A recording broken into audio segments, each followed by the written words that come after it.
Se eu faço esse exercício pela manhã, tiro aí 5 a 10 minutos para respirar profundamente. Na hora do almoço, à noite, não tem como manter um padrão de tensão. Não é fisiologicamente viável. Então você está usando uma parte mecânica, uma parte física para trazer um alívio para uma parte emocional. E aí você vai usar esse processo respiratório para fazer isso. Você precisa também aprender a relaxar. Então você pode deitar e você pode pegar, aí na internet mesmo tem vários relaxamentos conduzidos. Se você ainda não tem prática de fazer, deita e comece a perceber todas as sensações do seu corpo. Vai relaxando o pé, as pernas, o tórax, os ombros, pescoço. E aí você entra no estado alterado de padrão de onda cerebral, onde você vai estar levando para o seu corpo uma informação que é: você está seguro, você está tranquilo, você está relaxado. A gente muitas vezes não valida essas práticas e a gente acha que é insuficiente, que isso não vai resolver, mas resolve. Se você faz isso, você sai de situações onde essa sensação de frustração, de medo, ou que está sendo manifestada através de uma raiva muito intensa, ou mesmo de uma tristeza muito grande. Quando você faz esses exercícios respiratórios, esses exercícios de relaxamento, você vai dizer para o seu corpo: está tudo bem. Porque quando é que o nosso corpo fica relaxado? Fica relaxado quando está tudo bem, né? Quando é que a gente respira mais adequadamente? Quando nós estamos tranquilos. Então você vai fazer o caminho inverso, você vai usar o seu corpo para sinalizar aí para a sua mente que está tudo bem. E o terceiro, nós vimos aí uma estratégia mental, né? Uma estratégia física, agora uma estratégia emocional. Então você vai criar, você vai usar para alterar o seu padrão emocional a visualização. Sim, quando nós visualizamos, nosso cérebro entende que aquilo é real. Então, criar visualizações positivas, quadros mentais mesmo. Você pode também fechar os olhos e imaginar coisas que você vivenciou, trazer na sua lembrança coisas boas, positivas, e você fica ali visualizando aquilo que você viveu e que foi bom, foi prazeroso, e isso vai trazer um conforto no corpo, porque você está liberando neurotransmissores aí de prazer, de bem-estar. Então, todas as estratégias podem ser lançadas quando a gente passa por uma situação de frustração e a gente vai diminuindo o impacto disso. E outra coisa é olhar positivamente, respeitando o outro do jeito que é. Quanto menos expectativa eu gerar, quanto mais foco eu tiver naquilo que eu preciso fazer de uma forma assertiva e me responsabilizar completamente pelos meus atos, aí eu vou ficar mais leve, ok? Bom, então passando aí por todas essas situações, a gente chega então lá na criança. Quais são aí as frustrações de uma criança? Geralmente a frustração da criança está ligada ao ambiente escolar e ao ambiente familiar, né? Na escola, a minha frustração é se eu não consigo fazer a tarefa, minha frustração é se eu não sou reconhecido pela minha professora, se eu não sou reconhecido pelos meus colegas, né? Se eu estou numa situação de vulnerabilidade emocional, onde eu estou numa situação de exclusão, isso gera uma frustração muito grande. Muitas crianças estão quietinhas lá, nem incomodando muita gente, estão apáticas. em função dessa frustração, muitas vezes de não ser reconhecida, de não ser validada. Então esses são os motivos aí dentro da sala de aula. E em casa também. A frustração em casa vem muitas vezes de querer a atenção ali do pai e da mãe e eles não poderem oferecer aquela atenção naquele momento. Aí a criança se frustra. E aí ela vai manifestar essa frustração com todos aqueles outros sentimentos que nós vimos, né?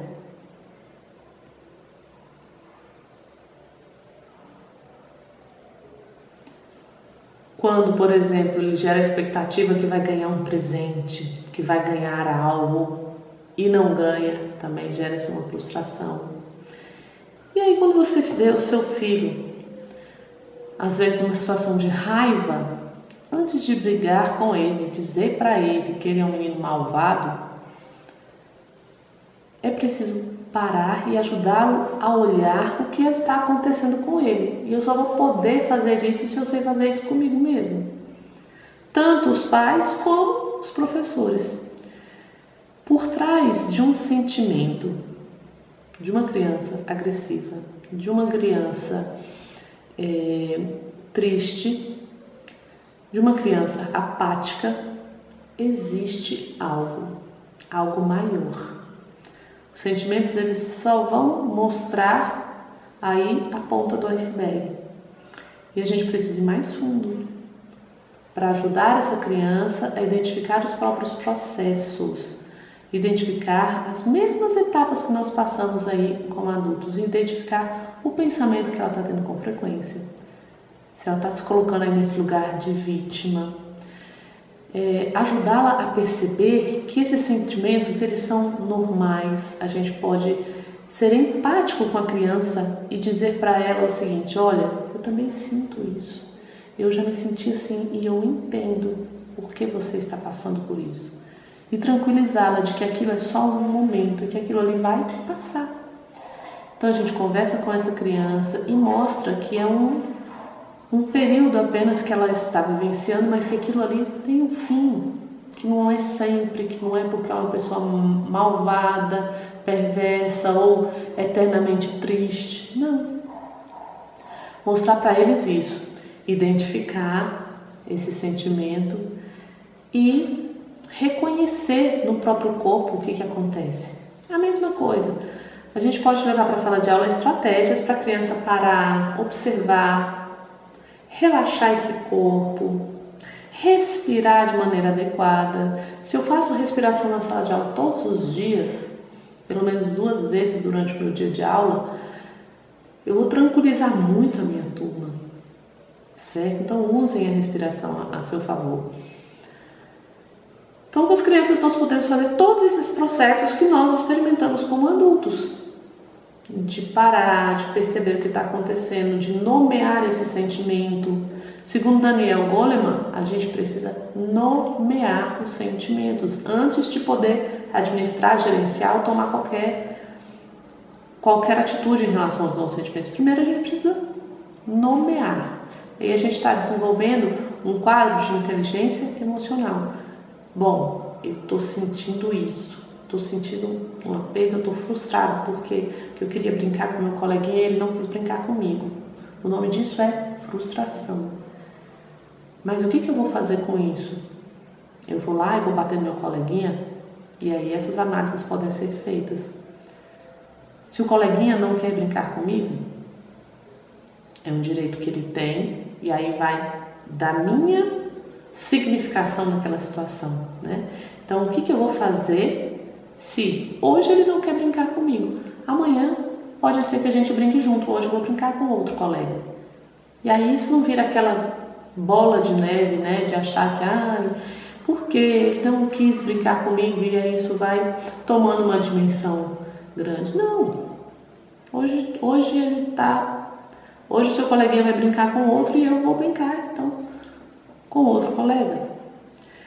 Então essas reflexões elas têm que ser levadas para a sala de aula, tá bom? Mas não é assim, só quando acontecer. Não é só quando acontece um momento que está difícil a gente lidar, não. Isso é uma educação para ser preventiva. Então, conversar com essas crianças antes de que esses eventos aconteçam e estruturando melhor aí esse interno e essa autopercepção. Isso é educação socioemocional, ok? Então, gente, nós poderíamos conversar muito mais a respeito das estratégias de como levar isso para as crianças. Nós precisamos entender muitos processos que as crianças passam e não apenas julgar e achar: essa criança é teimosa, ele é muito desatento, ele não quer nada com nada. Essas falas, se você é educador, essas falas são falas que não cabem mais no nosso espaço. A gente precisa se apropriar do conhecimento e enxergar a coisa um pouco mais distante, um pouco mais além.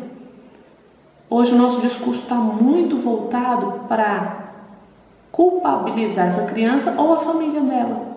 E a gente fica num beco sem saída, sem saber como trabalhar, sem saber como fazer.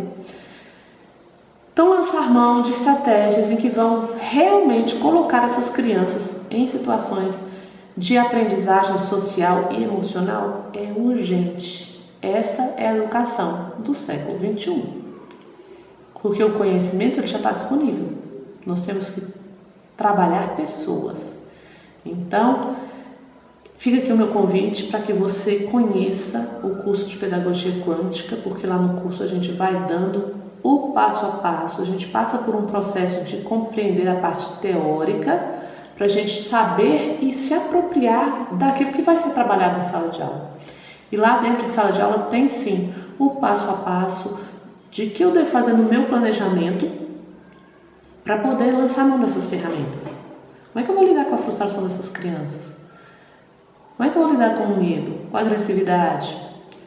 E aí nós temos, dentro da proposta da pedagogia quântica, reflexões de como inserir isso no planejamento, de forma a prevenir essas situações, deixar com que essas crianças fiquem mais confortáveis com as próprias emoções, com os próprios sentimentos, ok?